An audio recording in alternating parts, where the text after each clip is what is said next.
በጣም የማዝነው በእድሜ ትልቅ የሆኑ ሰዎች፣ ሊመክሩ የሚገቡ ሰዎች፣ ሊገስጹ የሚገባቸው ሰዎችም አብረው እነዚህ ሰዎች እያደነቁና እያመሰገኑ ሲታዩ ነገ ከነገ ወዲያ ልጆቻችን መቼም ከዚህ ከቲክቶክ ላይ ልናረቃቸው የምንችል አይመስለኝም። እህቶቻችን ባያፍሩ እኛ እህቶቻችን የምናፍርበት ጊዜ ላይ ደርሰናል ማለት ነው። ሰላም ጤና ይስጥልኝ። እንዴት ናችሁ? እንደምንሰነበታችሁ። ሞኝ ባያፍር የሞኝ ዘመድ ያፍር ይባላል። እንግዲህ እህቶቻችን ባያፍሩ እኛ እህቶቻችን የምናፍርበት ጊዜ ላይ ደርሰናል ማለት ነው። ዛሬ ከዚህ ከቲክቶክ አዋርድ ጋር በተያያዘ እንደ አንዲት እናት፣ እንደ አንድ ሴት እና እንደ አንድ የዚህ ሀገር ዜጋ የተሰማኝን ነገር ለማካፈል እንዲሁም ያሳሰበኝን ነገር ላካፈላችሁ የመጣሁት። በነገራችን ላይ በጣም ብዙ የምንወቅሰባቸው ነገሮች አሉን አይደለ? ብዙ ነገሮቹ የሚያበሳጩ ነገሮች ወይ ደግሞ የማይጠቅሙ የምንላቸው ነገሮች እየገነኑ አይናችን ጆሯችን ሁሉ እየያዙ መጥተዋል።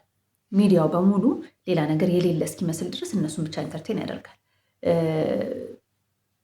ሌላ ነገር ይሰማሉ ወይ ደግሞ ያስተላልፋሉ ያልናቸው ትልልቆቹ ሁሉ እነሱን የሚያሰሙበት ጊዜ ላይ ደርሰናል።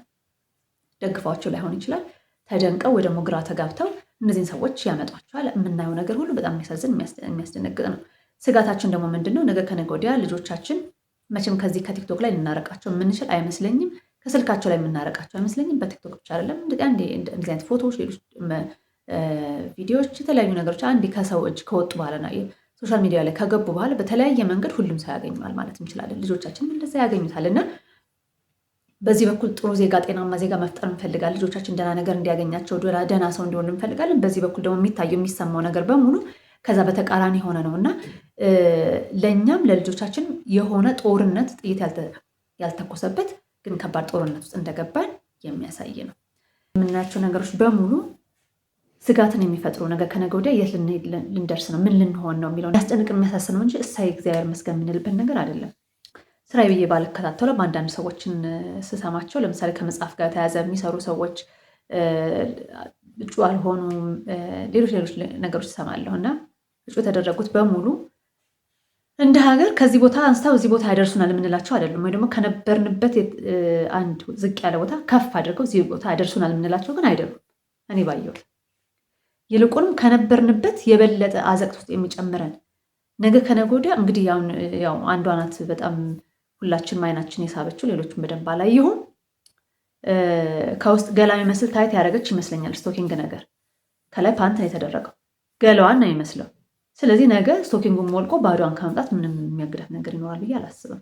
ምክንያቱም ያዩትን በሙሉ የሚደግሙት የታየው ነገር በሙሉ እየመጣ ያለው እና እፍረታችንን እንደው ምንም አድርገን በላ ነው ወይ ምን አይነት ነገር ውስጥ ነው ያለ ነው እና እጅግ በጣም ያሳስባል። ከዛ ውጭ ደግሞ በጣም የማዝነው በእድሜ ትልቅ የሆኑ ሰዎች፣ ሊመክሩ የሚገቡ ሰዎች፣ ሊገስጹ የሚገባቸው ሰዎችም አብረው እነዚህ ሰዎች እያደነቁና እያመሰገኑ ሲታዩ ወይም እንደዚህ አይነት ፕሮግራሞች ላይ ሲታዩ በጣም ያስፈራኛል። እኔ ከወጣቶቹ ተለቅ ያሉ ሰዎች ያስፈሩኛል። ምክንያቱም ካለን ልምድ ካለን ኃላፊነት የተነሳ በእድሜ ከፍ ያለን ሰዎች ለትንንሾቹ መንገድ መሪዎች ነው መሆን የሚገባን፣ መካሪዎች ነው መሆን የሚገባን። ልክ አይደለም ብለን ወይ ደግሞ በዚህ መልኩ ብታደርጉት ብሎ ልጆቹን መስመር ማስያዝ ያስፈልጋል። ምክንያቱም መስመር እያሳትን ያለ ነው እኛም ጭምር ስለሆነ እኔ ልጆችን ብቻ አልወቅስም።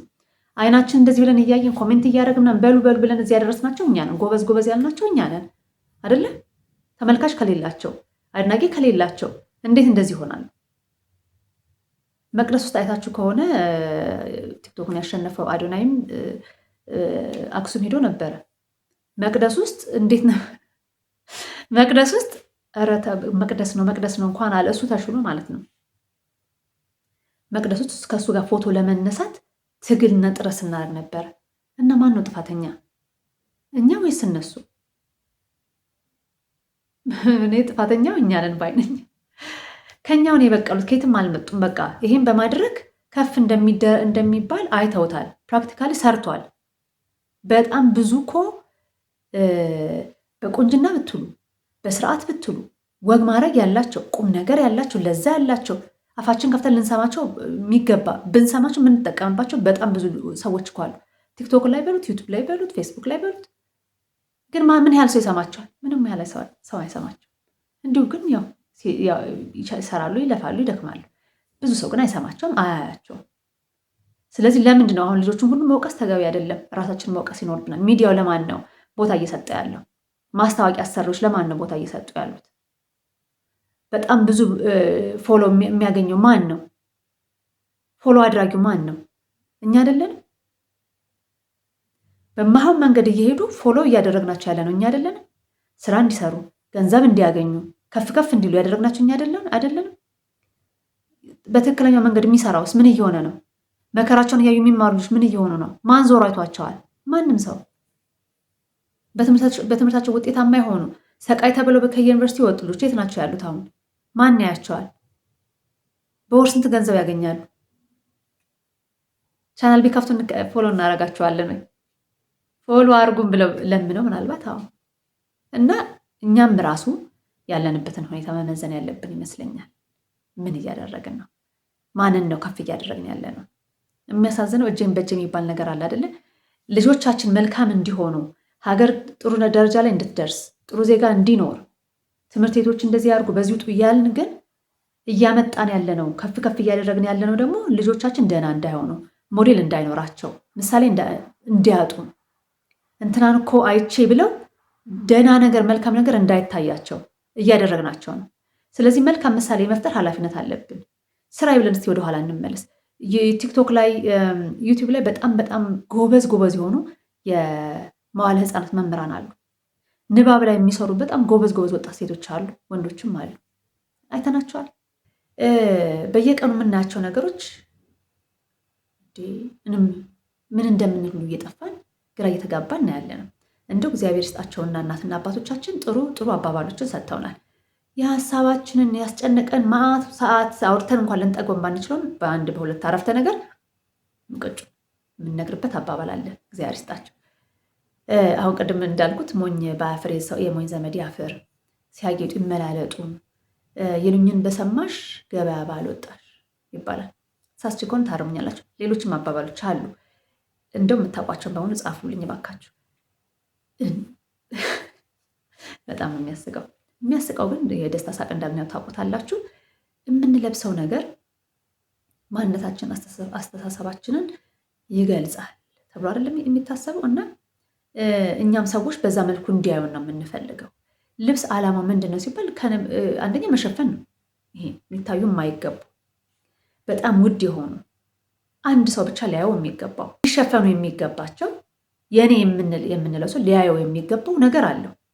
ለምሳሌ ቤታችሁ የሆነ እንግዳ በራ አንኳኩቶ ቢመጣ የማታውቁት ሰው ከፍታችሁ በሩን ደህና ነህ ብላችሁ ጓዳ ድረስ አታስገቡት፣ ወይም መኝታ ቤታችሁ ድረስ አታስገቡት።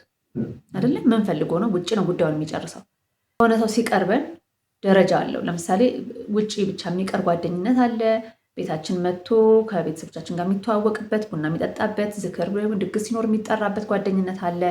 ከዛ ሲያልፍ ደግሞ እንዴት ነሽ ብሎ ጓዳይ ድረስ የሚገባ ደግሞ ይኖራል። ከዛ ደግሞ አልፎም የቤቱ ባለቤት ምንድነው ቤተኛ የሚሆን እንደፈለገ የሚወጣ የሚገባም ሰው ይኖረናል ማለት ነው እንጂ ማንኛውም ሰው ህይወታችን ውስጥ ሰተት ብሎ አይገባም።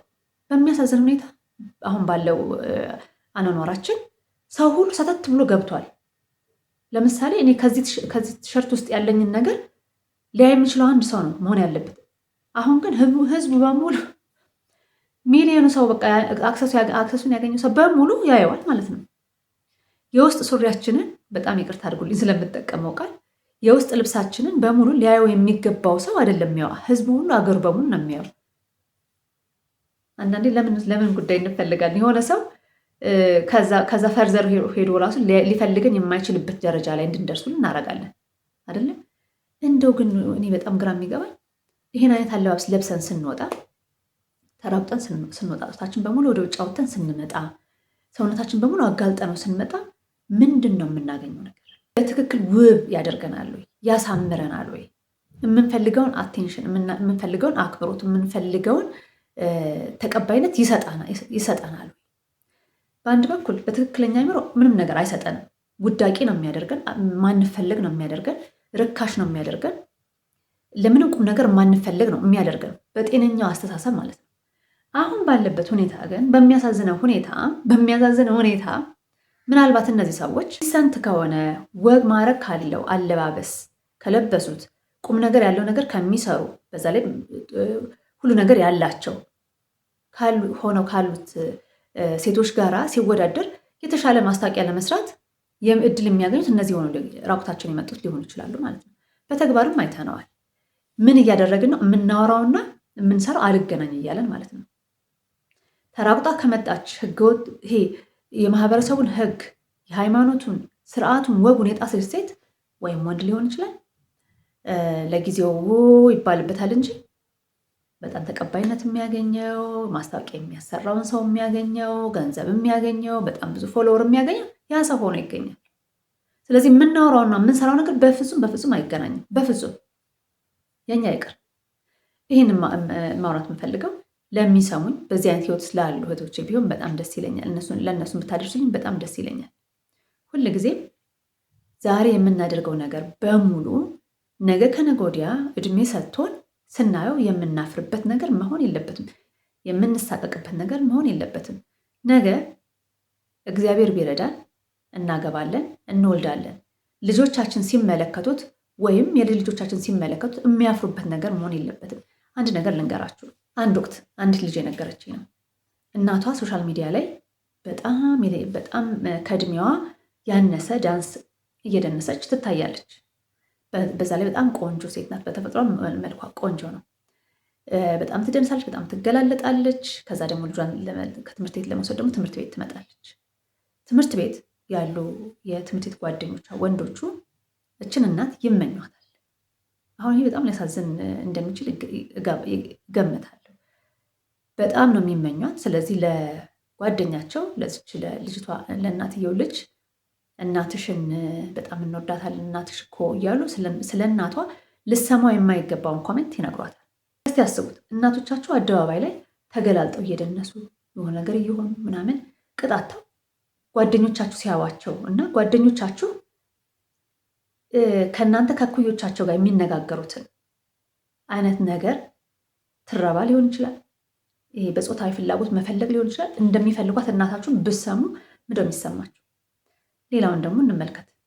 እነዚህ የሚለብሱትና እንደዚህ ተገላልጠው የሚወጡት እንደዚህ ቅጣተው የሚወጡት ሴቶችም ወንዶቹ እናት አባት፣ እህት፣ ወንድም፣ ዘመድ አዝማድ የላቸውም ወይ ብዬ እንድጠይቅ ያደርገኛል።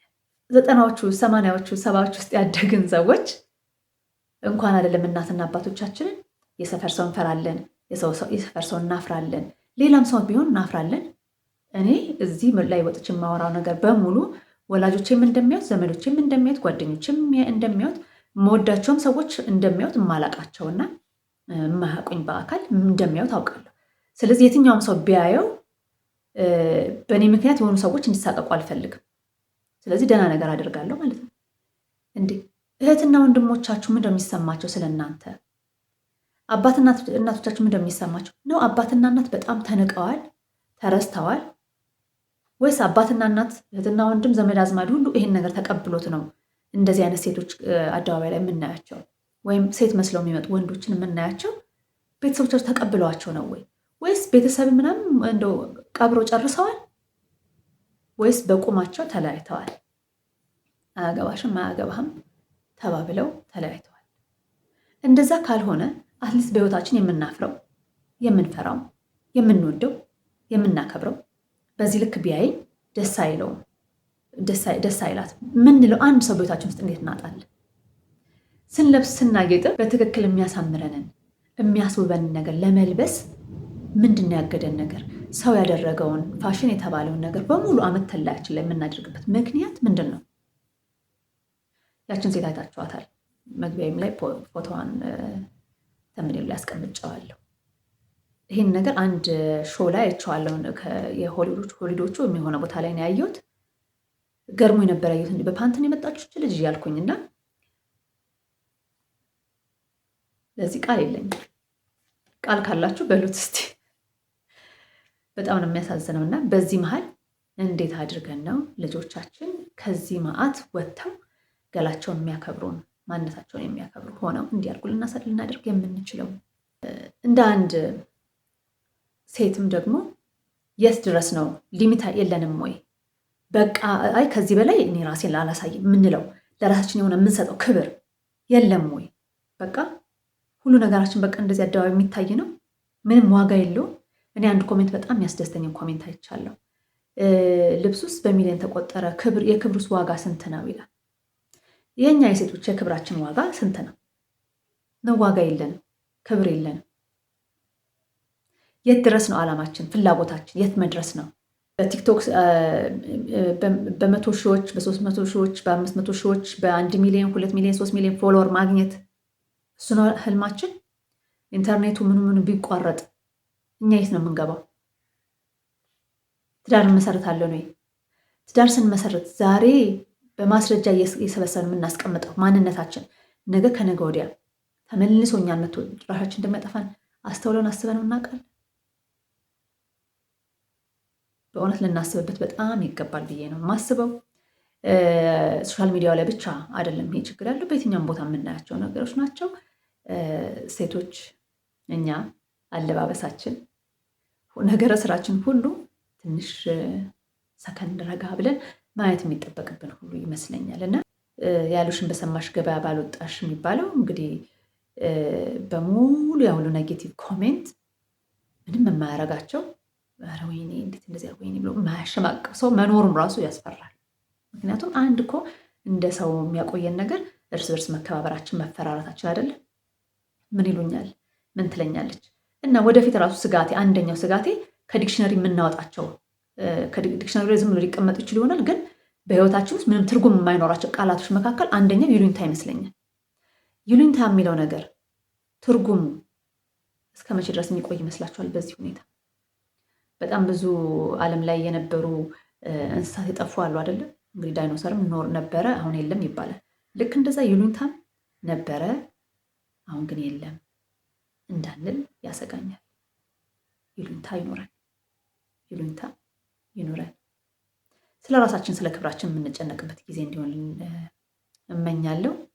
ሴት ልጅ በጣም ክብሯን ካልጠበቀች መጨረሻዋ አያምርም። መጨረሻው አያምርም። በብዙ መንገድ መጨረሻችን አያምርም። ክብራችንን መጠበቅ በጣም በጣም ወሳኝ ነገር ነው።